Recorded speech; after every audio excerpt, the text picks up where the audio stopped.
ಹೇಗಿದ್ರು ಹೇಗಾದ್ರೂ ನಮಗೆಲ್ಲ ಏನೆಲ್ಲ ಉಪಕಾರ ಆಯಿತು ಅಂತ ಸಂತೋಷ. ಯಾಕಂದ್ರೆ ಇವತ್ತೆಲ್ಲ ನಾವು ಆಚರಣೆ ಮಾಡ್ತಾ ಇರೋದು ಬರೀ ಅಂಬೇಡ್ಕರ್ ಜಯಂತಿ ಅಲ್ಲ,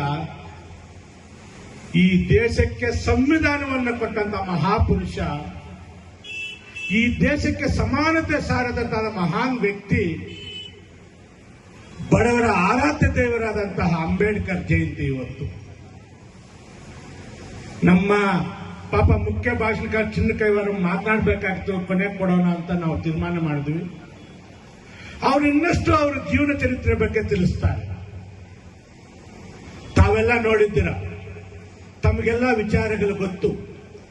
ಅಂಬೇಡ್ಕರ್ ಒಂದು ಬಡ ಕುಟುಂಬದಲ್ಲಿ ಹುಟ್ಟಿದಂತಹ ವ್ಯಕ್ತಿ. ಈ ಅಸ್ಪೃಶ್ಯತೆ ಅನ್ನೋದಿತ್ತು. ನಾವು ಕೂಡ ನೀವು ನೋಡಿದ್ದೀರೋ ಇಲ್ವೋ, ನಾವು ಚಿಕ್ಕಂದಿನಾಗ ನಾವು ನೋಡಿದ್ದೀವಿ. ಯಾರಾದ್ರೂ ಪಾಪ SC ST ಬಂದ್ರೆ ಗ್ಲಾಸಲ್ಲಿ ನೀರು ಕೊಡ್ತಾ ಇರಲಿಲ್ಲ, ಹಿಂಗ್ ಕೈ ಇಟ್ಕೊಂಡ್ರೆ ಮೇಲ್ಗಡೆಯಿಂದ ಆಗ್ತಾ ಇದ್ರು. ನಾನು ಕಣ್ಣಾರೆ ಕಂಡಿದ್ದೀನಿ ನಮ್ಮ ಹಳ್ಳಿಗಳಲ್ಲೆಲ್ಲ. ಅಂತ ಅಸ್ಪೃಶ್ಯತೆ ಇದ್ದಂತ ಕಾಲದಲ್ಲಿ ಇಂಥ ಮಹಾನ್ ವ್ಯಕ್ತಿ ಹುಟ್ಟಿ ಇವತ್ತು ಸಮಾನತೆ ಸಾರಿದಕ್ಕೆ ಇವತ್ತು ಆಲ್ಮೋಸ್ಟ್ ಯಾವುದೇ ಅಸ್ಪೃಶ್ಯತೆ ಇಲ್ಲದಿರ ಇರುವಂತಹ ಸಮಾಜ ನಿರ್ಮಾಣವಾಗಿದೆ.